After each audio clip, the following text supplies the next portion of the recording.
여러분들 최근 LA의 시내에 나가면 운전자가 없는 자동차 보셨을 것입니다.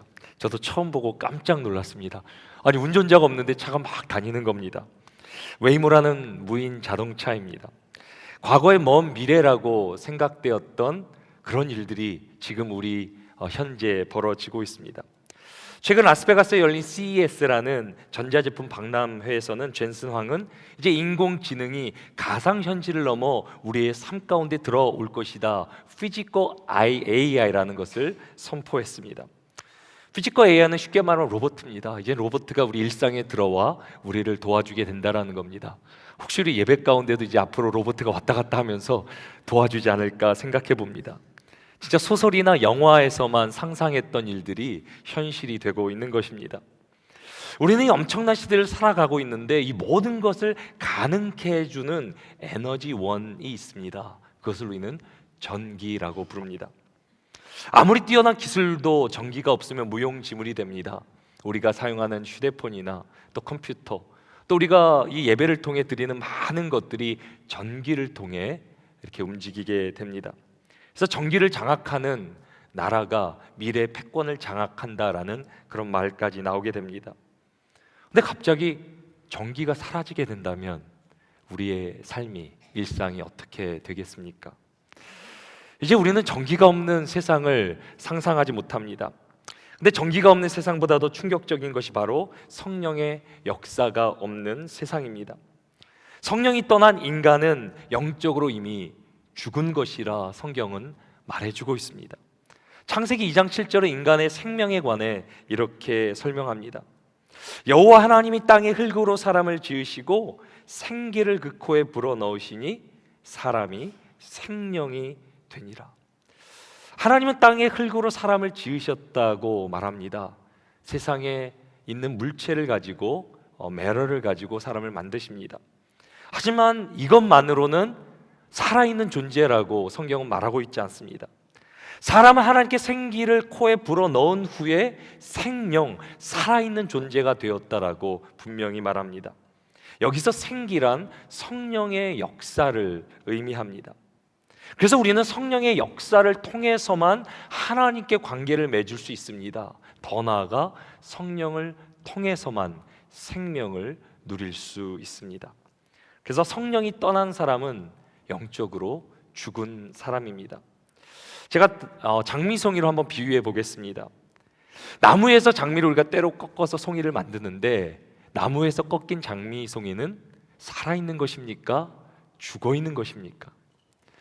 분명히 살아있는 것 같은데, 아름답게 정말 살아있는 것 같은데 실상은 이미 죽은 것입니다. 나무에서 꺾어질 때 이미 죽음이라는 과정이 시작된 것입니다. 아무리 아름답고 살아있는 것 같이 보여도 장미송이는 매일 죽어갑니다. 사람도 마찬가지입니다. 성령이 떠나면 살아있는 것 같이 보이지만 이미 그는 죽은 것입니다.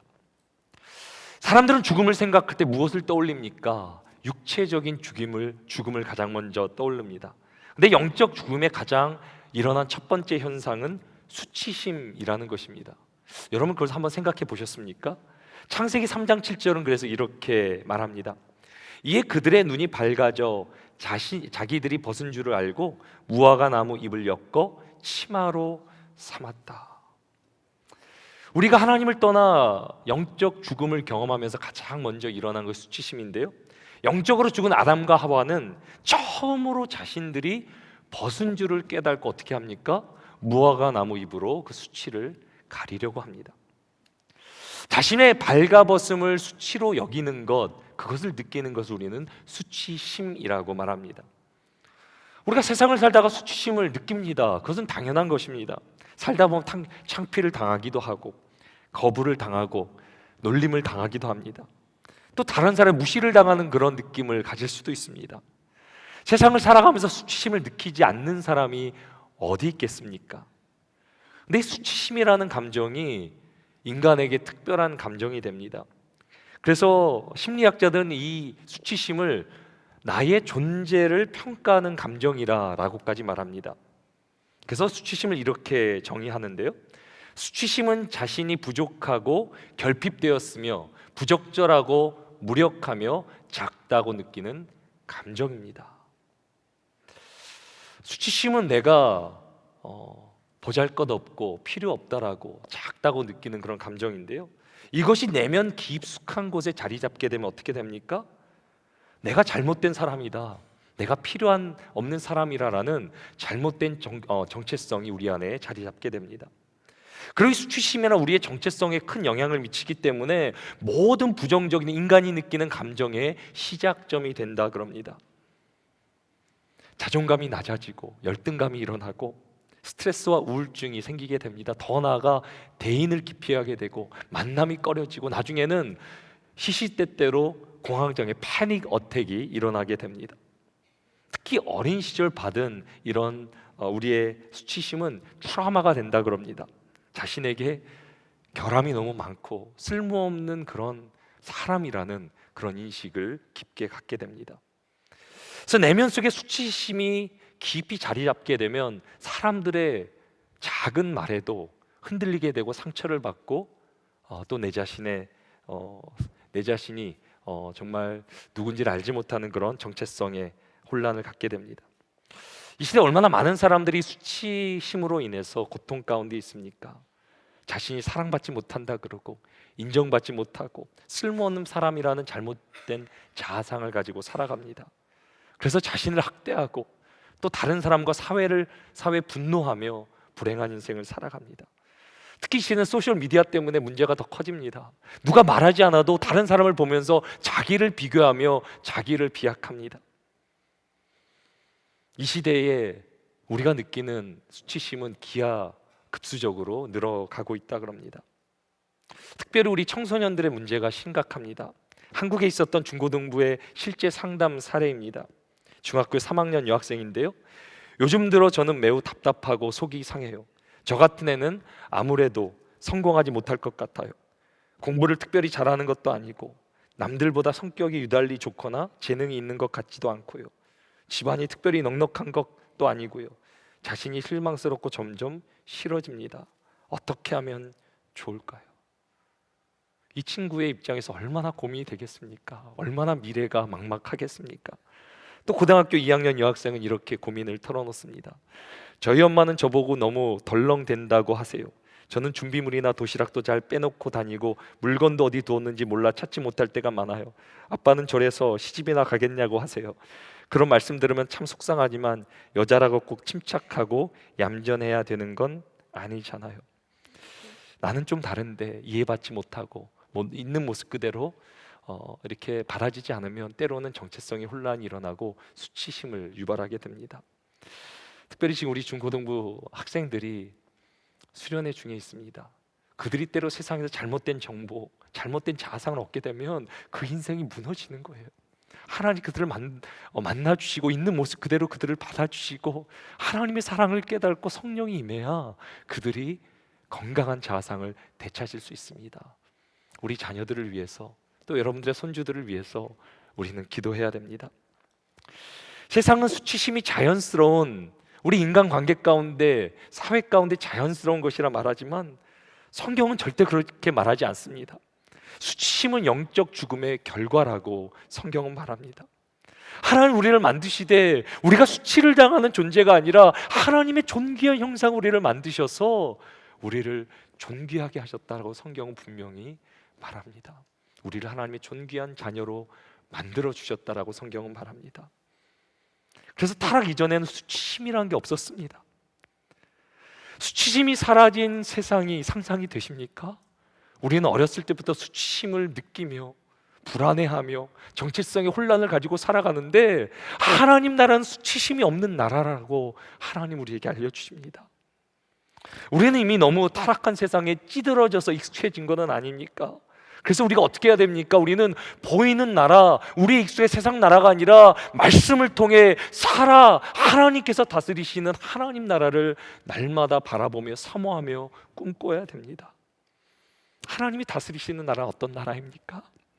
출신과 배경과 인종에 상관없이 누구나 충만함을 누리고 누구나 인정받고 사랑받고 존귀함을 받는 나라가 하나님 나라입니다. 하나님 나라는 수치심이 없는 나라입니다. 근데 여기서 깨달아야 될 중요한 한 가지 사실이 있습니다. 수치가 있다고 수치심을 느끼는 것은 아닙니다. 좀 이상한 말 같이 들리지 않습니까? 잘 생각해 보세요. 수치가 있다고 꼭 수치심을 느끼는 것은 아닙니다. 아담과 하와는 타락했기 때문에 수치가 생긴 것이 아닙니다. 그들은 타락 이전에도 이미 벌거벗고 있었습니다. 그런데 수치심을 전혀 느끼지 못했습니다. 왜 그렇습니까?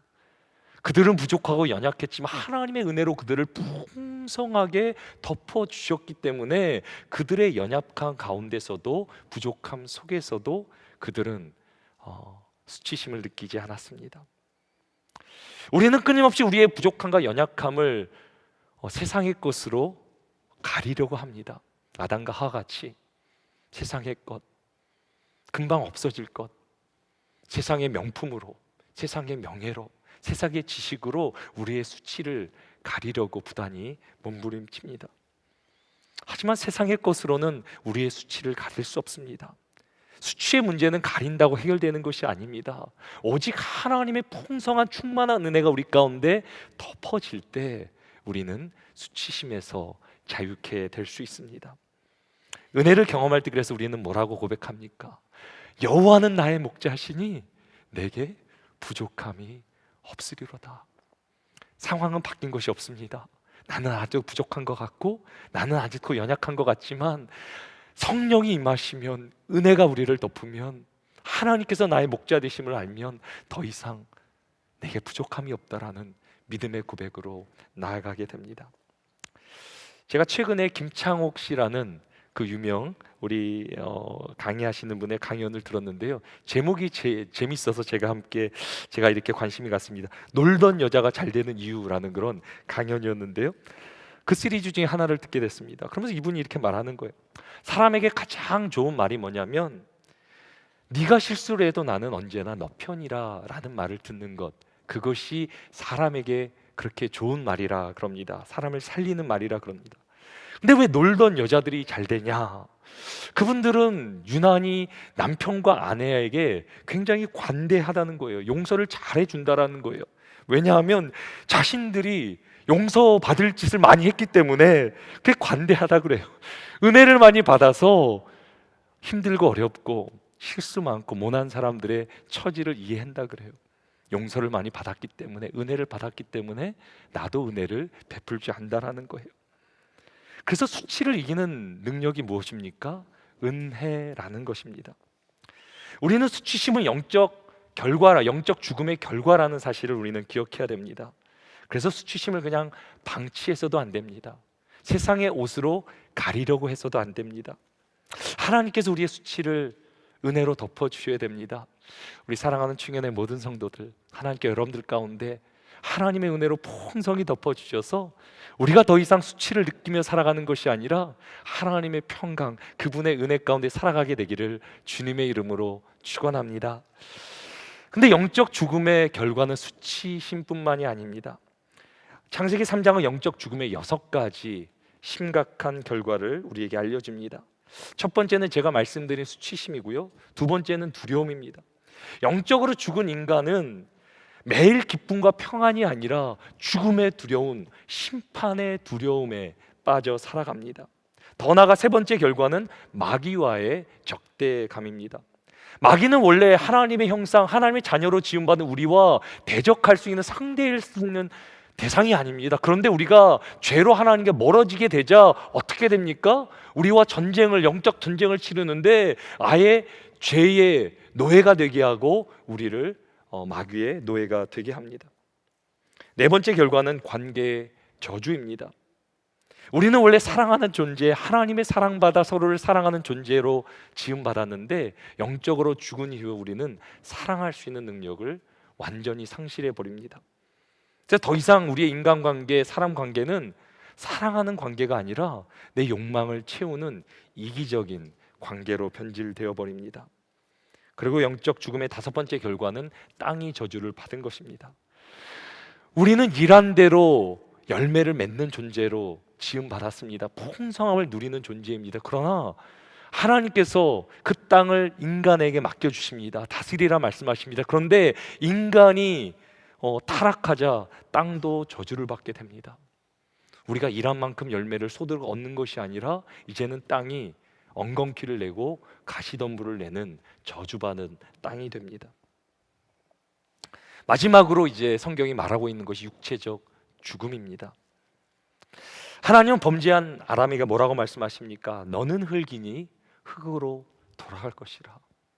하나님께서 아담을 흙으로 만드셔서 생기를 부어주심으로 생명의 존재, 하나님의 자녀가 되게 하셨는데 죄로 인해 영적 죽음을 경험한 아담은 그저 흙이 됩니다. 썩어져서 나중에 흙으로 돌아가는 그런 비참한 인생을 살게 됩니다. 하나님은 인간의 이런 영적 상태를 마른 뼈 환상이라는 것을 통해 에스겔 선지자에게 알려주십니다. 하나님의 에스겔 선지자를 마른 뼈로 가득 채워져 있는 골짜기로 인도하십니다. 그리고 이 마른 뼈들이 이스라엘이라, 하나님의 백성이라 말씀하십니다.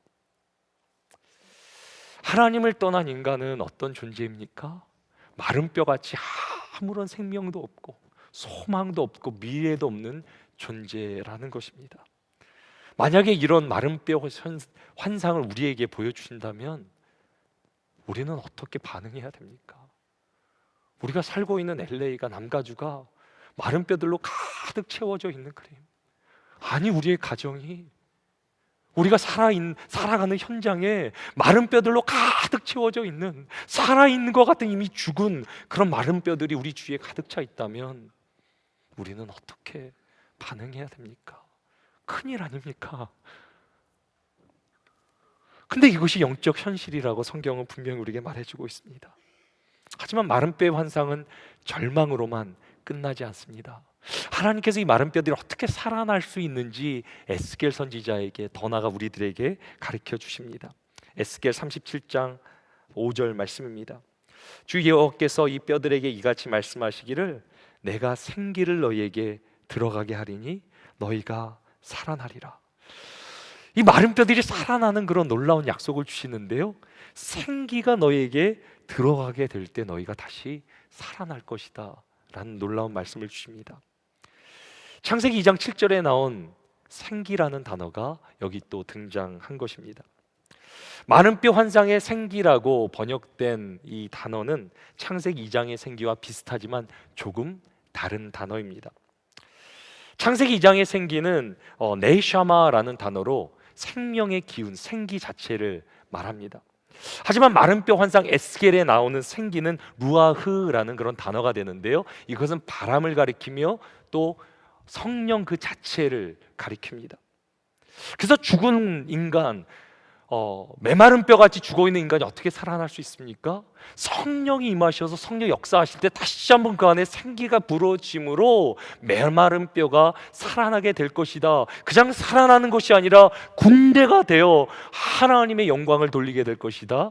에스겔의 환상은 우리에게 어떻게 메마른 뼈가 살아나는지에 대해 우리에게 가르쳐주고 있습니다. 근데 예수님도 요한복음에서 이 성령의 사역에 대해서 우리에게 이렇게 말씀을 주십니다. 요한복음 20장 21절 22절 말씀입니다. 예수께서 또 이르시되 너에게 평강이 있을지어다. 아버지께서 나를 보내신 것 같이 나도 너희를 보내노라. 우리 22절 같이 함께 읽겠습니다. 이 말씀을 하시고 그들에게 향하사 숨을 내쉬며 이르시되 성령을 받으라. 예수님께서 제자들에게 평강을 말씀하시고 또 아버지께서 나를 보내시고 너희를 보냈는데 뭐라고 말씀하십니까? 숨을 내쉬면서 성령을 받으라 라고 말씀하십니다. 창세기에 인간에게 생명을 주신 모습과 너무나 비슷합니다. 하나님께서 인간을 흙으로 지으시고 그 코에 생기를 불어주신 것처럼 예수님께서는 제자들에게 숨을 내쉬며 성령을 받으라 라고 말씀하십니다. 무슨 말입니까? 성령의 권능으로 재창조의 역사가 일어나게 된다라는 것을 예수님께서 말씀하시는 것입니다. 그래서 성령님은 누구십니까?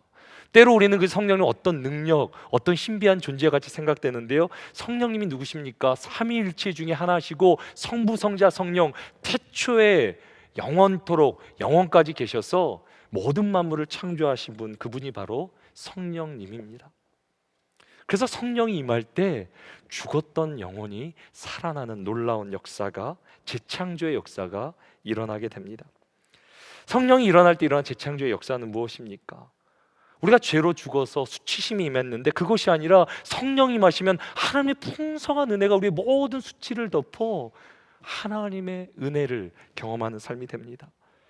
이제 하나님의 자녀에서 정말 심판의 자녀, 마귀의 자녀가 되었는데 성령이 임하시면 이제 다시 한번 예수 그리스도를 깨달아 하나님의 자녀가 되는 권세를 누리게 됩니다.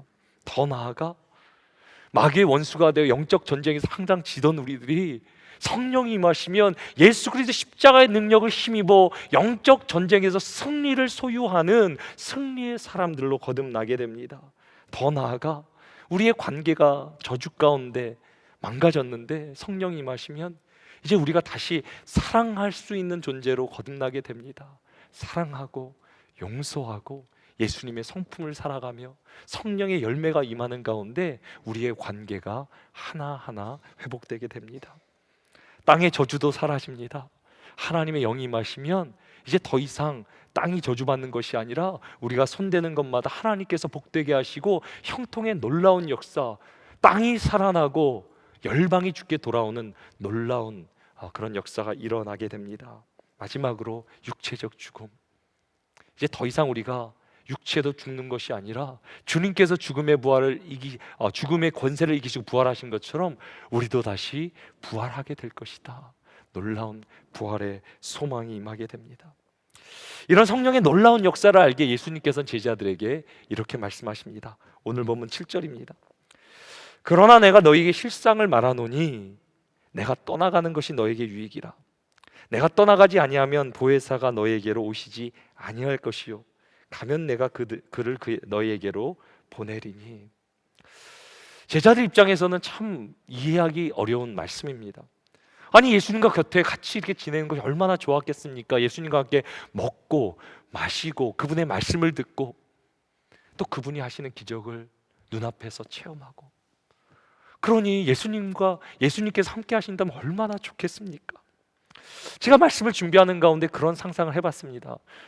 내가 만약에 예수님의 제자 중 한 명이었으면 얼마나 좋을까? 제가 그래서 이런 그림을 한번 상상해 본 겁니다.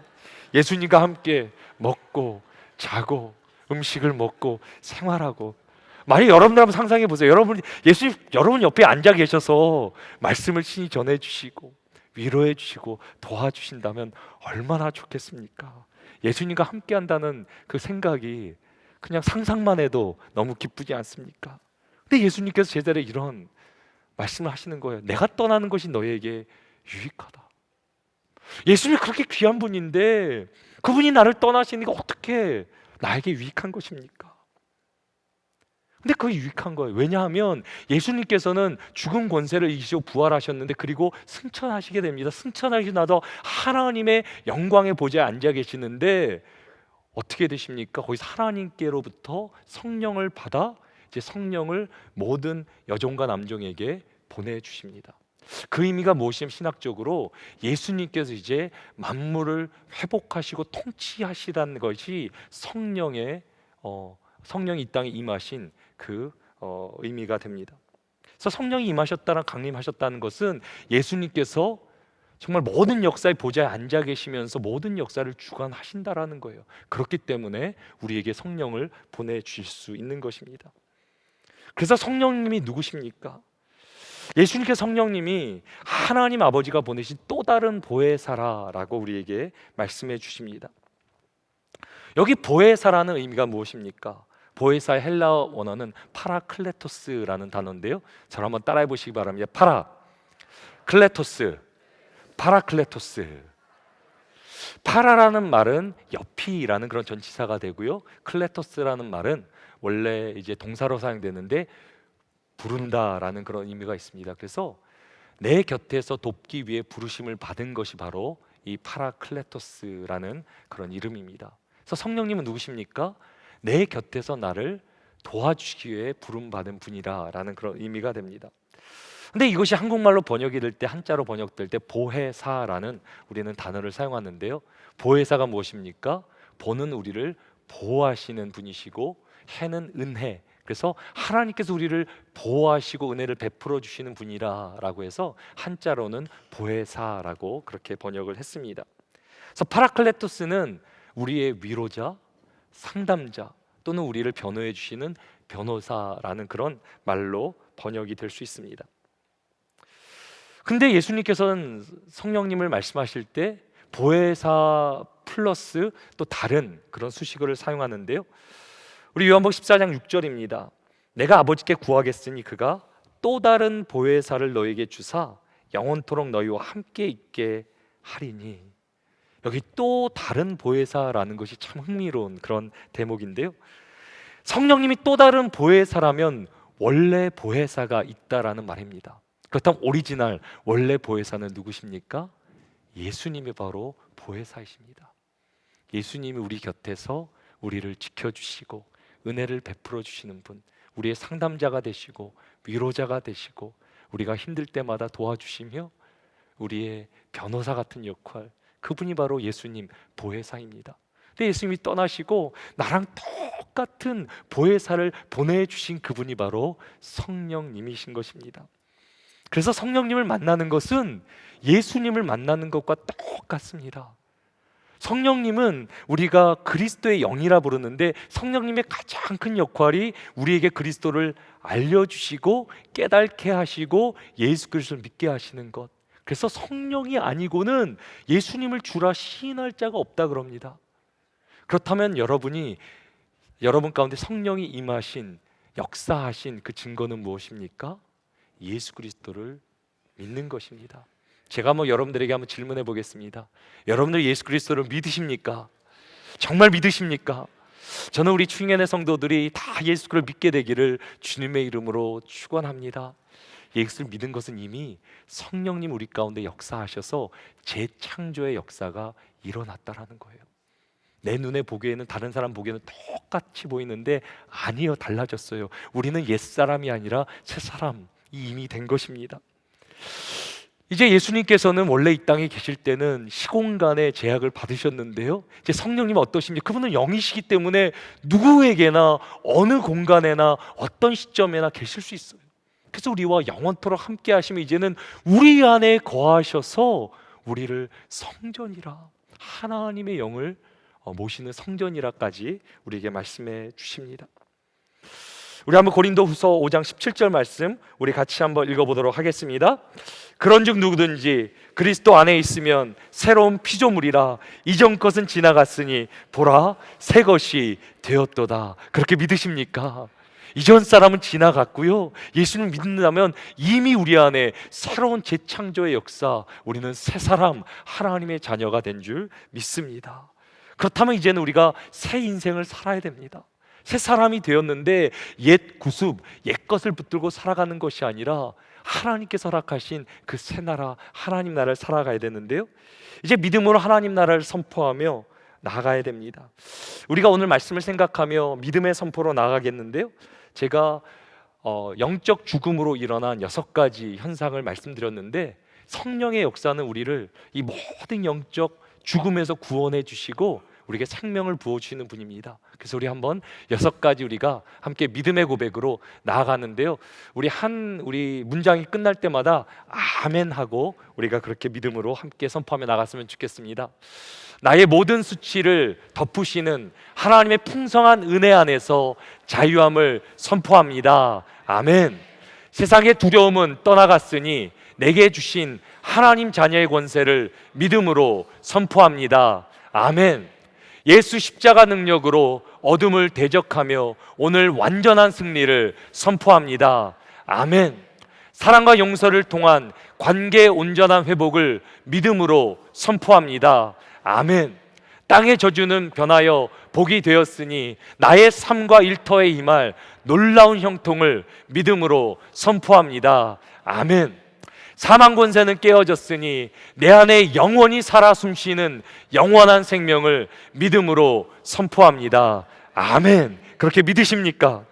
아멘. 우리는 새 사람이 되었고 이제는 새 시대, 새 나라를 살아야 됩니다. 그래서 우리는 더 이상 육체의 법이 아니라 우리의 육체의 소욕, 육체를 따라 사는 삶이 아니라 뭐라고 합니까? 우리는 성령의, 생명을 주시는 성령의 법을 따라 살아야 된다. 사도 바울은 우리에게 말해줍니다. 우리 로마서 8장 1절과 2절 말씀 우리 같이 함께 읽겠습니다. 그러므로 이제 그리스도 예수 안에 있는 자에게는 결코 정죄함이 없나니 이는 그리스도 예수 안에 있는 생명의 성령의 법이 죄와 사망의 법에서 너를 해방하였음이니라. 아멘. 아멘. 우리는 예전에는 죄의 노예가 되어, 마귀의 노예가 되어 죄를 따라 살 수밖에 없는, 육신의 소욕을 따라 살 수밖에 없는 존재인데, 이제 우리는 모든 그 소욕의 노예에서 자유케 되었다. 우리는 하나님의 자녀가 되었다 말합니다. 그래서 이제는 우리가 우리에게 생명을 주시는 성령의 법을 따라 살아야 된다라고 말합니다. 우리에게는 보혜사 성령님이 계십니다. 만약에 우리 옆에 예수님이 계시다면 우리가 그분을 사랑하며 그분의 말씀을 사모하며 그분을 따라 살지 않겠습니까? 근데 우리에게 똑같은 보혜사 성령님이 계시다 그럽니다. 우리에게 날마다 말씀하시고 위로하시고 도와주시기 원하시고, 또 우리가 힘들 때마다 말할 수 없는 탄식으로 그분을 우리를 위해 기도해 주십니다. 근데 우리는 혹시 그분을 인식하지 못하며 성령님을 무시하며 외면하며 성령님이 우리와 함께 하지 않는 것처럼 우리는 살아가는 것은 아닙니까? 오늘 말씀을 깨닫고요, 우리의 삶이 달라지길 원합니다. 우리 안에 계신 성령님 우리가 날마다 모시며 사랑하며 예배하며 그분의 말씀을 따라 살으며, 우리가 삶에 나아갈 때 우리의 가정에서 일터에서 우리의 삶의 어떤 상황에서 운전할 때, 걸어갈 때, 운동할 때 성령 우리와 언제나 함께 하십니다.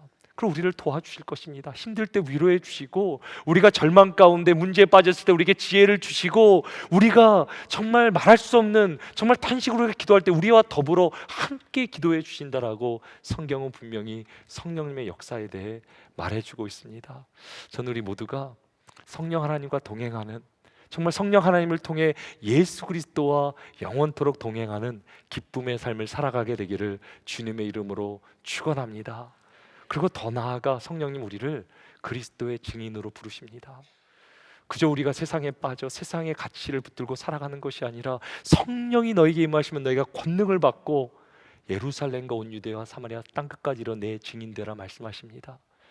더 이상 세상에 취해 사는 것이 아니라 오늘도 내 안에 살아계시는 예수 그리스도 성령으로 만나고 체험하고 그분의 능력으로, 은사로 세상 가운데 하나님을 보여주는 증인으로 살아가야 된다라는 것입니다. 오늘 특별히 우리는 이태석 선교사님 우리 가정을 파송하며 나아갑니다. 제가 한번 선교사님 가정을 한번 생각해 봤어요. 20대 초 무엇이 그들을 선교지로 힘들고 어려운 환경으로 이끌어 주었겠습니까? 당연히 성령 하나님도 예수 그리스도를 만난 구원의 감격이 있겠죠. 더 나아가 터키 땅에 있는 그 죽어가는 영혼들, 메마른 뼈들을 보게 하셨겠죠. 만약에 우리의 가족들, 우리의 친척들, 아니 영혼들이 죽어가고 있다면 우리가 어찌 가만히 있을 수 있겠습니까? 하나님께 선교사님 가정 가운데 트리키의 영혼들을 보여주시고 그들이 메마른 뼈로 아무런 소망 없이 죽어간다는 사실을 깨닫게 때문에, 하나님이 부르셨기 때문에 그 부르심에 순종하여 그 땅으로 나간 것 아닙니까? 그리고 선교사님이 가는 곳, 그 땅이 하나님의 역사하시는 나라가 되고 선교사님이 예배하는 그 땅이 하나님의 영광이 땅에 되고, 저는 확신하기는 선교사님께서 말씀을 선포하시는 가운데 그 영혼 가운데 성령이 임하고 놀라운 부흥의 역사, 구원의 역사가 일어나기를 주님의 이름으로 축원합니다. 근데 우리가 선교사님 내외를 가정을 파송하며 그것이 그저 선교사님의 사명이 아니라, 선교가 아니라 우리의 선교가 되어야 됩니다.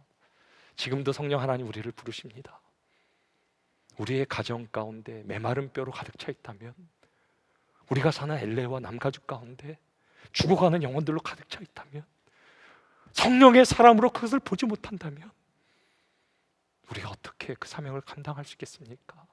저는 기도합니다. 성령 하나님 우리의 눈을 열어주셔서 그저 눈에 보이는 세상이 아니라 하나님 나라 영적 실체를 보게 하시고, 특별히 죽어가는 영혼들, 메마른 뼈 같은 영혼들을 우리가 끌어안고 그들을 위해 중보하며 예수 그리스도의 복음을 전하는 가운데 놀라운 생명의 역사, 구원의 역사가 우리를 통해 이루어지기를 주님의 이름으로 축원합니다. 한번 상상해 보시기 바랍니다. 여러분들이 가는 곳마다 성령의 역사가 일어나고 영혼들이 살아나고 부흥이 일어나게 된다면 얼마나 기쁜 일이겠습니까? 우리뿐만이 아니라 우리를 부르신 하나님께서 우리를 통해